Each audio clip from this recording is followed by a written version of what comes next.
Hello and welcome to the latest Royal Roundup from talkTV. So pop the kettle on. This is the Royalty. I'm Sarah Hewson.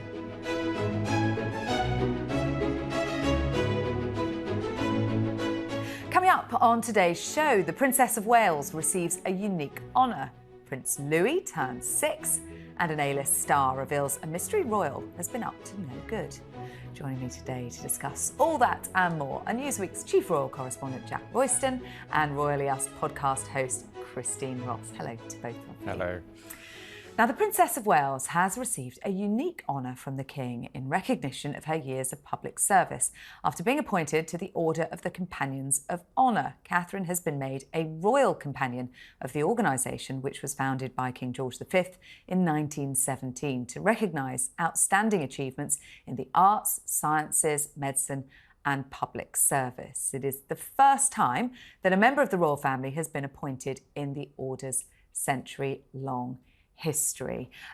Jack, what does this tell us? Why has the King decided to do this for his daughter-in-law? Well, I think this is a real vote of confidence in Kate and her future, and a real kind of thumbs up for everything she's done for the monarchy so far. It obviously comes at a very difficult time for her because she's going through a lot. Charles knows all about that. He's going through the same thing himself. And this is a way for him to say, you're valued and you're appreciated and everything that you do for the monarchy is noticed and wanted. And what do you think it will mean to the Princess of Wales, Christine? I think this is it's a personal recognition, but I think the fact that she's been recognised for contributions to the arts, for her work with the V&A and the National Portrait Gallery, the photography projects she's taken on, even the art therapy projects she's taken on. I think this is a real vote of confidence in the work that she's done over the last decade and more.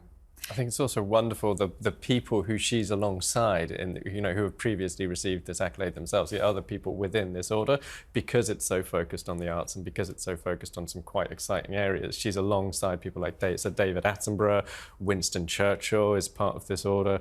Even Anna Wintour, the Ice Queen of Fashion, has is part of this order as well. So I think that's wonderful too. Yeah, Dame Judi Dench, Sir Ian McKellen, Dame Maggie Smith, Sir Paul McCartney, J.K. Rowling. The list goes on. Also, a new title for Queen Camilla, and they're a bit wordy, these titles, so forgive me, I'm going to have to read them. She is going to be Grand Master and First or Principal Dame Grand Cross of the Most Excellent Order of the British Empire. So the OBE, more commonly known. It's a fairly traditional appointment, that, for the spouse of a monarch, I think. Yes, it was previously held by the Duke of Edinburgh and has not been held since his passing. So this is a bit of a passing of the torch, if you will, onto the sovereign spouse. And Prince William becomes Great Master of the Order of the Bath.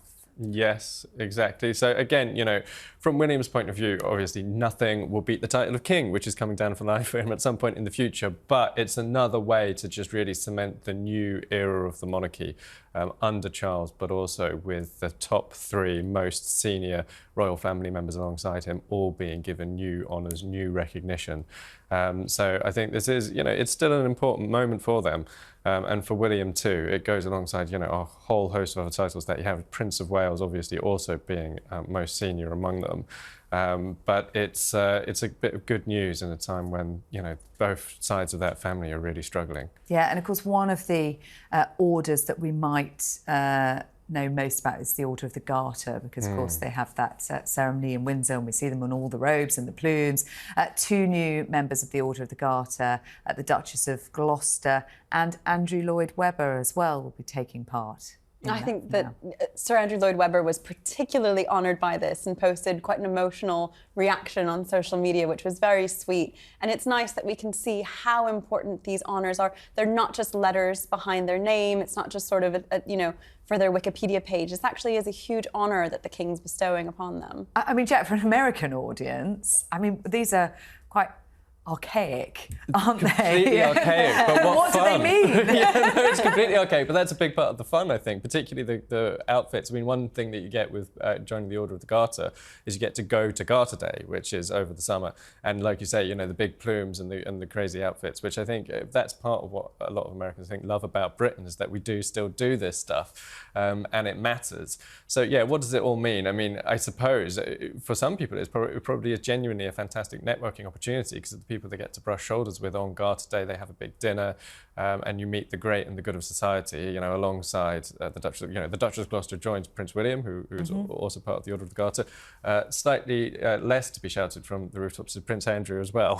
So that's always a difficult one, isn't it, on Garter Day? Yeah, you know, does he do the procession? Actually, hasn't done the procession. He's avoided the public bits and stuck to the private bits in recent years, so he may well do that again. But you know, the number of incredibly high-profile people who are part of that order does mean that everybody you're brushing shoulders with, if you are lucky enough to be a member, is going to be somebody who has an extraordinary story to tell. So yeah, probably a host of opportunities will come to those people. Now, Kensington Palace released a photo of Prince Louis taken by the Princess of Wales to mark his 6th birthday on Tuesday. The photograph was posted on the Prince and Princess of Wales's social media accounts, and it shows the young prince lying on a rug on the grass and smiling at the camera. Kensington Palace said the unedited photo was taken in the last few days at Windsor by Kate. They kept us waiting for this one, Christine, didn't they? We weren't sure whether there was going to be a photograph. Yes, we have come to expect that this birthday photograph will be released with a sort of 10:30 p.m. embargo lifted for the morning papers so we sort of expected the day before, the evening before, and that wasn't the case this year. And since the birth of Prince George, this has happened every year, every birthday, and this must have been a very conscious choice. I think only the Prince and Princess of Wales know the real reason. Lots of people didn't want this to be as big of a story this year. Some people thought it was perhaps reflective of their feelings towards the press lately. All of that is supposition, but luckily around midday on his birthday, we did see this photo posted to social media, just saying thank you for the kind birthday wishes. And I think it was as under the radar as they could go, because we did these photos are historical. These birthdays are a part of history, but we know that the Prince and Princess of Wales are really craving privacy right now. And that's the dilemma that they face, isn't it, Jack? Because they've asked for privacy for the family while they're processing the Princess of Wales's diagnosis. And so do they then release a photograph? And of course, after the Mother's Day photograph and the furore over the editing, how do they go about it? Well, exactly. And so I think what they've done here is basically to bypass the big international picture agencies, who obviously dealt a humongous reputational blow to the palace when they took Kate's picture, which she had done some photoshopping on, issued kill notices saying it had been manipulated at source and wasn't reliable. And that, of course, caused reputational carnage for the palace. So what they've done is they simply haven't given it to the picture agencies. They put it out themselves through social media. And that way they have protected themselves. And if they continue to do that in the future, they'll protect themselves. So their reputations are no longer in the hands of international picture agencies. But on the privacy point, I think it would have been a real shame if they had stopped this tradition, and I think their fans would have been very sad. It's a wonderful way to keep up with the kids and how they're doing and how much they're growing up. Yeah, marking time. So I think it's great that they found a way to do it on their terms that they're happy with, and of course that means that we can hopefully expect hopefully a new picture of Charlotte in not too long as well. It's her birthday next week, isn't it? It's going to be turning 9, and the fact that the Princess of Wales does take these photographs herself, we know that she's a keen amateur photographer, but also it's her way of protecting the children, isn't it, in that family bubble? Yes, absolutely. She gets the children when they feel the most relaxed, when they're, fed and happy. These aren't cranky, overstimulated children, and she can control that they look their best, that she's presenting them in the best way possible, because these photos are going to be dissected to a minutiae degree, and we saw that with sort of the piece of grass that was left on the blanket, the scratch on Louis's arm that the Princess of Wales, as a photographer, it probably killed her to not edit those little bits out, but she knew this had to be an unedited photo. In the same frame of mind, it had to be the best photo that reflected Prince Louis as this bubbly, vivacious son of hers.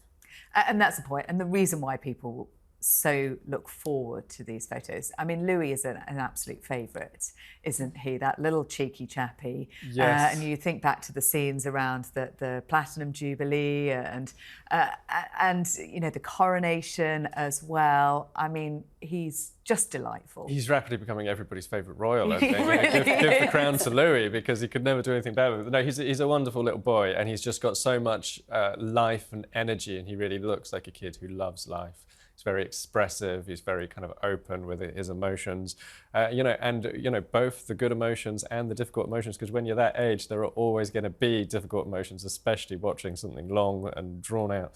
So sometimes we've seen him do na-na boo boo at Kate or whatever, but it's all just absolutely adorable. But he makes them relatable, doesn't so he? Relatable, because they are yeah. a family. The children behave as all our children do. Yes, exactly. Sometimes good, sometimes bad. I mean, he sits through some pretty long, lengthy, yeah, boring events for a little boy sometimes. And he can't watch himself either, because we're all watching him being very entertained, but he's got to watch the action. Let's stay with royal children. It's no secret the Sussexes have more Netflix shows in the pipeline, but Prince Archie and Princess Lilibet will be kept off our TV screens, we understand. Filming has started on both Meghan's lifestyle show and Harry's polo programme, but the TV series will not include the children. Probably, Jack, not a big surprise that they want to keep the children out of this and maintain their privacy. Not a big surprise that they want to. One thing that's interesting is that they haven't necessarily succeeded with some of their biggest projects so far. So, for example, Oprah, they wound up giving her some pictures and some video of Archie, same with the Netflix show.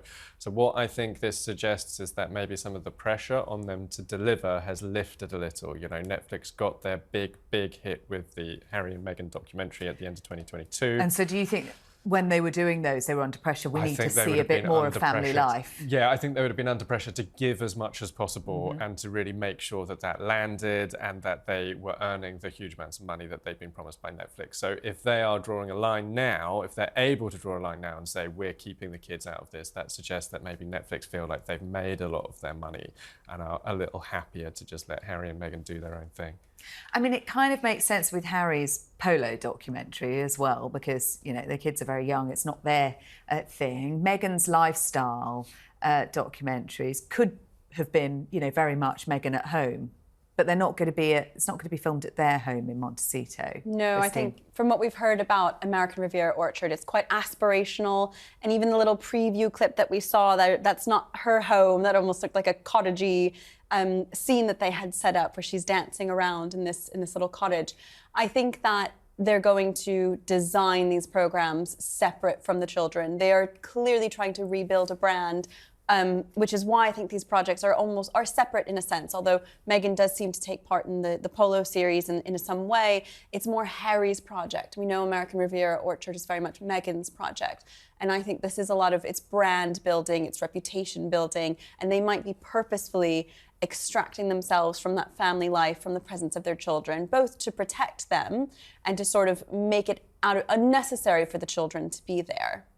It's been reported in the past, Jack, hasn't it, that actually Meghan's a bit more relaxed about whether the children feature or otherwise. It's Harry that really wants to preserve their privacy. I mean, he grew up in the spotlight and knows what it was like as a child. I mean, they've talked, haven't they, the children, about being on skiing holidays and having to line up for those photo calls. And Harry has these memories of being sat in the back of a car while the paparazzi were photographing Diana and, his mother crying while he was sat there helplessly.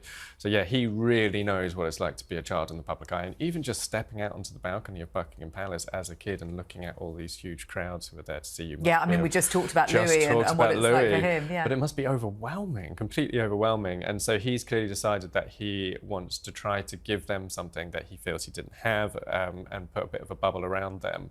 Meghan obviously didn't have that experience growing up, and I think Meghan feels that growing up maybe, she had a very different experience, which was that she felt that there was something lacking in her childhood. She's talked about having to have the $4.99 salad bar at Sizzler. So she will probably feel that there's something she can give her children that she didn't have, which is this incredible lifestyle, this beautiful house, wonderful home, and the excitement of being a media personality, which it is. It's exciting. It's an exciting thing to do. Is something that she and feels, it's something that she chose, whereas Harry was born into. Exactly. So Harry is very acutely aware of the fact that his children are too young to understand that choice and what it means, and therefore they, in reality, even if you were to ask them, they can't really choose because they don't understand the full repercussions of that choice. Australian actor Rebel Wilson has claimed she was invited to a drug-fuelled orgy by a member of the royal family. Writing in her memoir, Rebel Rising, she said she was asked to join a tech billionaire's party at a huge ranch just outside LA by an unnamed royal who was, she says, 15th or 20th in line to the British throne. Christine, this book has been generating quite a lot of interest and headlines, not least of all about this mystery royal. What do we know? I think, well, we know that this was around 2014 and he was reportedly 15th or 20th in line for the throne. So you're thinking this is before Princess Charlotte, Prince Louis, Archie and Lily. There's quite a lot of bumping around in the line of succession since then. So at that point in time, 15th or 20th in line for the throne, that was quite far down. And there's, you know, several people that you could sort of propose, although some of them seem a bit absurd. I think while this is a really interesting story, it would be impossible to really decide who this person was and how closely connected they were with the royal family. I think it's also important to remember Rebel may well not have actually looked and read the line of succession. Yeah, 15th or 20th, you know, well, it just means like they're a minor royal. Yeah. It's important not to start trashing people's reputations on the basis of something so off the cuff. But and actually, what she says is she was invited by this person. Right. And she doesn't say the party took a somewhat different turn to what she expected. But quite the turn. It turned out. So she said, the start of the party sounded fairly, well, not normal, because it was an incredibly expensive tech billionaire's LA ranch just outside Los Angeles. But they had like a private fireworks display and all this stuff. So very rich, but fairly ordinary in the first instance. And then it got to around about 2 a.m. when somebody brought out a tray of what she thought was sweets. And it turned out to be something a little stronger than that. And then, so she asked the waiter, who told her, well, this is for the orgy, which usually starts at about this time, at which point she said she was actually supposed to be staying overnight at the ranch. They all had rooms. She now understands why they all had rooms, and decided to do a runner. Basically, she just didn't even go back to her bedroom. She just got out there, and I can kind of understand why. She was actually, she described herself as a late bloomer. And she had actually not lost her virginity yet, so this would have been quite the start. Yes, and as she said, she made a hasty exit from the party, but it makes for a good story now when you're looking to sell books and get headlines, doesn't it? Royal Ascot is the biggest horse racing festival in the UK and one of the most popular social events in the royal calendar. Held in June each year, the late Queen missed only 1 or 2 meetings over her 70-year reign. Now, King Charles has told aides that despite his cancer diagnosis, he is determined to be there this summer to honour his mother's memory. I mean, if this happens, Christine, this is really good news and encouraging, isn't it? Absolutely. I think it would be really joyful. Royal Ascot was such a highlight in the late Queen's calendar. Some of the most joyful, vibrant photos of her cheering on the horses came from those Royal Ascot days, and I think it has become almost synonymous with the late Queen Elizabeth II. So for King Charles he desperately wants to be there, and it would be a sign that he is feeling well. There's rumours that he might host a special luncheon. So it is more than just sort of sitting in a chair and watching the horse races. There's a bit more that goes into it for the king to sort of host and meet people. It would probably take a lot of energy out of him for such a big day, but he's very keen to be there. I think it's high on his priority list. It would definitely show that he's feeling better, able to be more active and ready to sort of dip his toe back into regular royal duties. Because the royal procession is one of the kind of highlights for anyone who's there at Ascot, isn't it? To try and catch a glimpse of them as they come in the carriages. But we wondered, after the death of the Queen, given her love of horse racing, whether actually Ascot would slip down the sort of importance, the priority list for the royals, because the passion isn't quite there as much for King Charles, is it? Well, exactly. I mean, I recall there was one year where I think the state opening of Parliament fell on the same day as Ascot, and so there was this big question of whether she was going to be able to dash up to Ascot in time after reading the Queen's speech.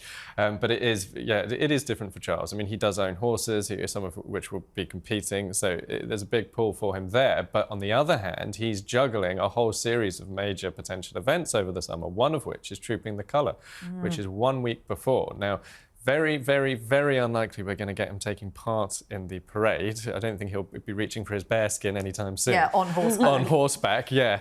But I wonder whether he might step out onto the palace balcony Because if he doesn't, it could look a little threadbare, and that is a real leadership moment. I mean, it would be such a leadership moment for him if he was able to kind of step out and they could do a special salute for him while he's on the balcony, which they did for the Queen in her later years. So that, I think, for me, if I was advising Charles, that would be my top priority. That would be more important. The other one that I think would be the 80th anniversary of D-Day as well.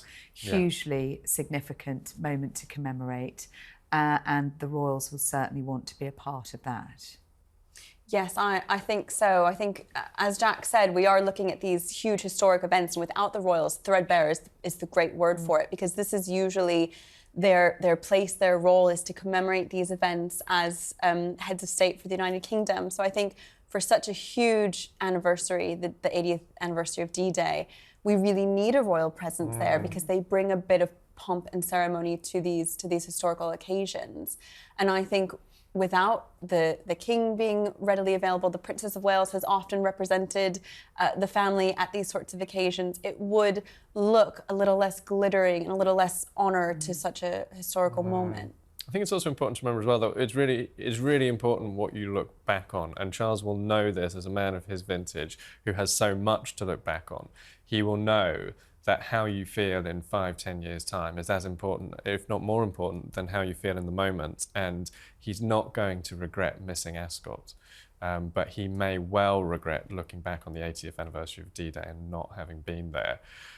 It's such a huge event, and the kind of ripple effect of it. I mean, it will draw so much of society in. There'll be, you know, old guys, you know, still able to share their stories. Those of them who we're lucky enough to still have.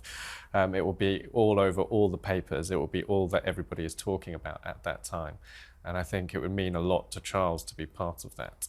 Yeah, so there will be a delicate balance to strike in terms of managing his diary, his health, his ability to do these events, and what's important. June shaping up to be pretty busy in the royal calendar, as it always is, but with a rather different perspective this year. And finally, the Royal Lancers British Army Regiment in North Yorkshire received a visit from Queen Camilla this week for the first time since she was appointed as their Colonel-in-Chief. The Queen gave a moving speech as she spoke about her father, who served with the 12th Lancers during World War II and was awarded the Military Cross twice for his bravery. So this is not just a symbolic, you know, titular appointment for Camilla, is it? This is personal. There's a real connection with the Royal Lancers, Jack. It's really personal, and her father has such an incredible story. I mean, he was given the Military Cross twice. Once it was for his role in Dunkirk, in pulling those British soldiers out of Dunkirk and getting them home. So that in itself, that part of it alone is incredible. He was also actually a prisoner of war. He was captured at some point when his armoured vehicle was attacked. The two people in it with him did not make it, and he was seriously injured, and he spent much of the war as a prisoner before escaping in 1945. Yeah, so it's an amazing story. It's an incredible story, and Camilla actually saw some of the vehicles that her father would have driven while he was a Lancer. So it was a really wonderful job for her. I think they'd even managed to buy his old uniform as well, that was on display for her to see, and some of the letters that he had written. But it was Camilla's outfit that really garnered a lot of attention as well, Christine. What was significant about it? It was such a special design from Fiona Clare, who's one of the Queen's favourite designers, in that it mimicked the Lancer's uniform in terms of its colour, the mandarin collar, the chain mail, epaulets, and with such a precise attention to detail, the two pips in the crown on her shoulders, signifying her rank as colonel, and a very special brooch that Queen Elizabeth II used to wear with the Lancer's insignia on it. And this is sartorial diplomacy. This is an important message to the Lancers of how much Camilla appreciates and values this role. As you said, it's not titular, it's personal. This is very important to her, and she's really reflecting that by basically stepping into their uniform in the best way that she can. And she also gave a speech. I described it as moving, but it was also, in true Camilla style, it was also quite funny as well, Jack, wasn't it? I think you're talking about the beer. Yes. So she said that one of these lines in her father's letters was that the NCOs for the Lancers were phenomenal and formidable in their appetite for beer. So she said, I won't actually ask you whether that's still true. Whether those traditions have been maintained. Yeah. And I think they describe her as being a daughter of the regiment, so to have her as their colonel-in-chief means a lot. Yes, absolutely. I mean, it's going to be a huge boost for them because it connects the present to the past, and they will really feel that history that the Lancers have in all the work that they're doing now. So it cements not only it doesn't just elevate them by connecting them to royalty, it elevates them by connecting them to their past as well. Jack and Christine, thank you so much. That is all we've got time for this week. If you want to join in with the debate, please leave a comment and make sure you subscribe if you don't want to miss a single episode. We'll be back next week with all the latest on the royal family. We hope you can join us. We'll see you then.